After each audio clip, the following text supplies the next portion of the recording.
Sveiki visi! Šiandien mes atsikratysime nerimo taikydami emocinės laisvės techniką.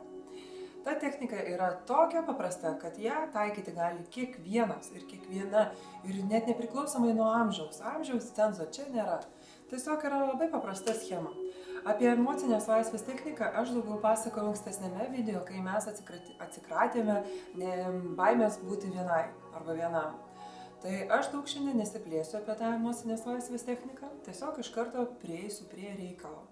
Tik tai noriu jums priminti kai kurios labai svarbius aspektus, kad kad dabar mums pasisektų bent jau sumažinti tą nerimo dydį, mes turime žinoti tam tikrus dalykus. Pirmiausia, tai yra labai svarbu, kad kai mes taikysime kartu su jumis šitą emocinės laisvės techniką, yra labai svarbu, kad jūs kaip galima labiau ir stipriau pajaustumėt tą nerimą, tuos nerimus, kurie jūs kamuoja. Čia tiesiog aš dabar schemą papasakosiu ir toliau mes pereisime prie praktinės dalies ir jums nereikės dėl nieko rūpintis. Tai žodžiu, labai yra svarbu, kad jūs kaip galima labiau išjaustumėt tą nerimą. Įsivaizduokit, kad mes dabar vykdome chirurginę procedūrą. Mes yra susikaupęs pūlinys, kuris mums labai ir skauda, ir trukdo gyventi, ir džiaugtis gyvenimu. Ir mums reikia tą pūlinį tiesiog išoperuoti, išimti visus pūlius. Ir tai kai taikysime šitą metodą, pasistengite, kaip galima labiau išjausti tą nerimą, patirti, prisiminti visus dalykus, kurie kelia nerimą. Aš jūsų nematau ir aš negaliu kažkokiu aiškiaregišku būdu nuspėti, kas konkrečiai jums labiausiai kelia rūpesčius. Todėl šitas video yra toksai pažintinis, mokomasis, bet aš net neabejoju, kad jeigu jūs sąžiningai padarysite viską, jūsų nerimas tikrai sumažės ir jūs galėsite lengviau atsikvėpti ir pasidžiaugti, pamatyti naujus dalykus, kurie kelia džiaugsmą ir teikia ramybę ir atsipalaidavimą. Tai pirma dalis, mes stengiamės sukelti savo kuo didesnį nerimą. Taikant tą metodą, tai yra baksnuojant tam tikrus meridianų taškus, tam tikra seka, įvyksta tokia transformacija. Pas kiekvieną irgi yra ji labai individuali ir jūs galbūt kažkurio momentu pajausite, kad jau šitas klausimas jums nėra aktualus. Vadinasi, įvyko transformacija. Jeigu nepajausite nieko tokio, tiesiog po to, kai mes iš savęs išspaudžiame maksimaliai tą nerimo jausmą, pakeičiame jį pozityviu dalyku kažkokiu tai. Ir dar tiesa, yra labai svarbu, kad jūs prieš darydami šitą praktiką, jūs įvertintumėt savo nerimo dydį nuo 0 iki 10. 0 tai yra visai neaktualu, o jeigu visai neaktualu, tai tuomet linkiu jums geros dienos ir jums šitas video tikrai nėra aktualus. Bet jeigu jūs įvertinot savo nerimo lygį bent vienetų, nuo 1 iki 10, tuomet tiesiog pratęskime. Baksnuosime tam tikras vietas, tam tikrus taškus, pradėsime nuo vadinamo to karate kirčio. Tai yra, jisai yra delno briauna, galima ir kitą ranką, šiaip tie taškai neturi reikšmės jokios, kuria ranka ir kurią pusę jūs baksnuosite, galite ir abidvi. Karate kirtis ir mes formuluojame pradžią visą laiką taip, kad nors, šiuo atveju dabar, kadangi dirbsime su nerimu, tai yra atsikratysime nerimu, tai sakom taip, nors mane kankina nerimas, aš visiškai ir pilnai priimu save ir savo emocijas. Nors mane kankina nerimas, aš visiškai ir pilnai priimu save ir savo emocijas. Nors esu kankinama nerimu, aš visiškai ir pilnai priimu save ir savo emocijas. Tada šitą padarius einame jau per tam tikrų taškų baksnuojimą. Pirmiausia, pradedam nuo antakio. Antakis tai yra antakio pradžia, kuris jungiasi su nosim, bet ne visai nosim, tiesiog 2 pirštais bakstojame antakio pradžią. Ir aš tiesiog kalbėsiu, geriausia aišku būtų, jeigu jūs užsimerktumėte ir savo ritmu baksnuotume visas tas vietas. Jeigu jums kartais būtų sunku prisiminti tą seką, jūs atmerkite vieną akį, bet svarbiausia, šitas metodas yra saugus. Jeigu jūs kartais ne ten pabuksnuosite, jūsų kūnas nesulūš, jūsų psichika nesulūš, jūsų neištiks kažkokia katastrofa. Tai tiesiog koncentruokitės, yra labiau svarbiau, kad jūs išjaustumėte tą emociją, tam, kad ją paleistumėte. Tai va, tai pradedam nuo antakio, tada šalia akies, akiduobės kaulas, po akim baksnuojama, tada po nosim, kieno ilgi nagai, galima ta, kaip čia, piršto briauna, taip, tada smakras, čia kur jungiasi, kur toks griuvelis yra tarp lūpos ir smakro, tada raktikauliai, po raktikauliais, čia vat, kur jie susijungia, vat grinai toks įdubimas yra, čia, ir tada pažastis, bet tokia ta pažastis, kur arčiau nugaros. Ir viršugalvis, paskutinis taškas. Ir mes taip einam antakis, šalia akies, po akim, lūpa, smakras, raktikaulis, pažastis, viršugalvis. Ir taip einam ratą ir kol išeinam iš šitos nemalonios emocijos. Tai kągi, pradėkime. Užsimerkite ir pradžiai pajauskite savo nerimą. Įkvėpkite giliai. Iškvėpkite ir pajauskite savo nerimą, kokio dydžio jisai yra, kurioje vietoje kūne, kaip jisai pasireiškia kūne.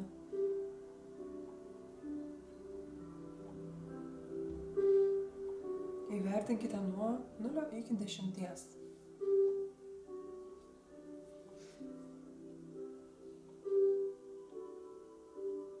Įvertinot?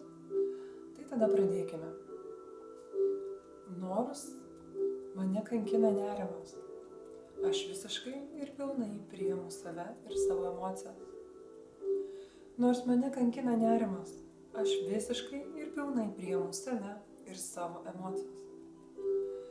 Nors mane kankina nerimas, aš visiškai ir pilnai priimu save ir savo emocijas. Aš nuolatos nerimauju. Aš nuolatos dėl visko nerimauju. Man kelia nerimą tiek daug dalykų. Mano visas gyvenimas susideda iš nerimų. Aš pradedu nerimauti ryte ir turbūt nebaigiu niekada nerimauti. Aš negaliu normaliai išsimiegoti. Negaliu užmigti laiku dėl visų tų rūpesčių, kurie mane kankina. Aš negaliu atsikelti. Aš jaučiuosi nuolatos pavargusi dėl to, kad aš visą laiką, visas savo jėgas skiriu nerimą. Man visą laiką neramu. Man neramu dėl šiandienos. Man neramu, ką žmonės pasakys. Man neramu, kad jie mane gali kritikuoti. Man neramu, kai jie kritikuoja. Aš turiu krūvas problemų, kurios man kelia nerimą. Ką tas nerimas man nori pasakyti? Kurioje kūno vietoje mano nerimas gyvena? Man skauda galva iš nerimo. Mano kūnas įsitempęs. Mano sprandas įsitempęs. Aš patiriu sunkumus. Man sunku kvėpuoti. Man sunku įkvėpti pilną krūtinę ir iškvėpti. Man labai nemalonus tas nerimas yra. Ką tas nerimas nori man pasakyti? Dėl ko aš nerimauju?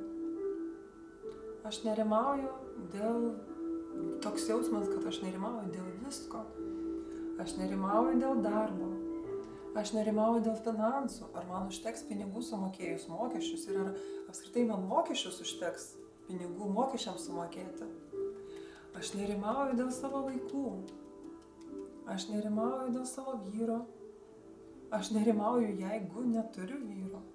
Aš nerimauju dėl savo tėvų ir dėl savo giminių. Aš nerimauju dėl savo draugų. Aš gyvenu nerime. Aš pati esu kaip nerimas. Aš esu nerimo įsikūnijimas. Kodėl aš nerimauju? Ką tai reiškia? Aš nustoju bėgti nuo nerimo. Aš sustoju ir aš nusprendžiau pasižiūrėti nerimą atidžiau. ką man šitas mano nerimas, kurį aš nuolatos jaučiu, ką šitas nerimas nori man pasakyti. Ką jisai man sako apie mane. Kodėlgi aš nuolatos gyvenu nerime. Aš nerimauju, nes noriu sukontroliuoti. Aš nerimauju, nes aš negaliu sukontroliuoti tą, ką aš noriu sukontroliuoti. Man kelia nerimą baimė rytojaus, baimė dalykų, kurie nėra mano valdžioje. Ir kadangi aš negaliu jų paveikti niekaip, aš nerimauju. Aš nerimauju, nes aš neturiu pasitikėjimo savim, aš neturiu pasitikėjimo savo artimaisiais, aš apskritai nepasitikiu jokiais žmonėmis. Aš nepasitikiu rydieną, kurie ateis, nes bijau, kad jinai atneš man tik nemalonius dalykus. Aš nepasitikiu gyvenimu. Aš nepasitikiu savim, aš nepasitikiu savo likimu, aš nepasitikiu Dievu. Galbūt aš ir tikiu Dievą, bet aš nepasitikiu. Man atrodo, kad tik aš viena galiu viską suvaldyti ir sukontroliuoti. Tik tai aš viena žinau, kas yra geriausia. Ir aš iš visų jėgų stengiuosi sukontroliuoti visą savo gyvenimą. Ir ne tik savo gyvenimą, savo artimųjų gyvenimus. Aš bandau sukontroliuoti viską, kas įmanoma. Ir man tai nesiseka. Ir man tai kelia nerimą. Man kelia nerimą tai, kad aš bandau sukontroliuoti tai, ko neįmanoma sukontroliuoti. Aš bijau. Aš bijau. Ir man atrodo, kad kuo labiau nerimausiu, tuo labiau darysiu įtaką ateities kažkokiem įvykiams. Jeigu aš negaliu padaryti realiai fiziškai nieko, tai bent jau tada aš nerimauju. Ir man baisu atsisakyti nerimo, nes jeigu aš atsisakysiu nerimo, tai ką aš tada būsiu bejausmė ir abejinga? Jeigu aš nustosiu nerimauti dėl savo artimųjų, ar tai reikš, kad aš juos nustojau mylėti ir jais rūpintis? Ar nerimas ir rūpinimasis kitais yra lygybės ženklas? Ar rūpintis kitais yra reiškia nerimauti dėl jų? Rūpintis kitais, tai rūpintis kitais. Nerimauti dėl kitų, tai reiškia bijoti, nepasitikėti kitais, nepasitikėti gyvenimu, nepasitikėti įvykiais. Gyventi baimėje, gyventi suvaržyme. Aš suprantu, kad rūpintis kitais nėra tas pats kaip nerimauti. Aš priimu save nerimaujančią, aš priimu save. Aš priimu savo nerimą. Aš priimu. Tačiau aš rūpinuosi kitais, o ne nerimauju. Aš suprantu, kad suvaldyti gyvenimą yra tas pats, kaip bandyti kumštyje sugniaužti vandenį. Vandenį galima išlaikyti tik tai delnuose, atviruose delnuose, rieškučiuose. O jeigu aš labai spausiu į kumštį vandenį, vanduo tik tai ištekės ir aš nesuvaldysiu, nesukontroliuosiu. Ir jeigu aš bandysiu į kumštį suspausti vandenį ir labai dėl to nerimausiu, kad jisai išteka, jis vis tiek ištekės. Todėl aš renkuosi išsilaisvinti nuo nerimo. Aš renkuosi gyvenimą be nerimo. Aš renkuosi pasitikėti rytojų. Aš renkuosi pasitikėti gyvenimu. Aš renkuosi būti laisva ir rūpintis be baimės. Aš renkuosi rūpintis savimi ir kitais žmonėmis be baimės, be nerimo. Aš renkuosi atpalaiduoti savo kūną. Aš renkuosi kvėpuoti pilna krūtine. Aš renkuosi gyventi harmoningą gyvenimą, nesukaustytą baimę. Aš renkuosi išsilaisvinti iš nerimo ir būti laiminga. Įkvepiam. Iškvepiam. Dar kartą įkvepiam. Iškvepiam. Įvertinkite dabar savo nerimo dydį nuo 0 iki 10. Ar jisai sumažėjo, keliais balais sumažėjo, o galbūt padidėjo. Gali būti ir kad padidėti galėjo, todėl kad mes esame linkę neigti tai, kas mums yra nemalonu. Ne, aš esu rami, ne, aš dėl nieko nerimauju, tačiau kai sustojam ir pažiūrim į tai, ką iš tikrųjų jaučiam, pamatom savo realų paveikslą, savo realią padėtį. Ir jeigu jūsų iš pradžių buvo, pavyzdžiui, nerimo skaičius vienetas, o tapo 10, tai yra ženklas jums, kad jūs nesat sąžiningi su savim. Tai kągi, tuomet, nors aš vis dar nerimauju, aš visiškai ir pilnai priemu save ir savo emocijas. Ir toliau ratą. Parašykit man, kaip jums sekėsi. Parašykit man arba čia po video YouTube, arba Facebook'e, susiraskite mane, arba parašykite man elektroniniu paštu asta.ivaškevičiūtė@gmail.com. Gražių dienų ir dienų laisvų nuo nerimo. Sėkmės jums.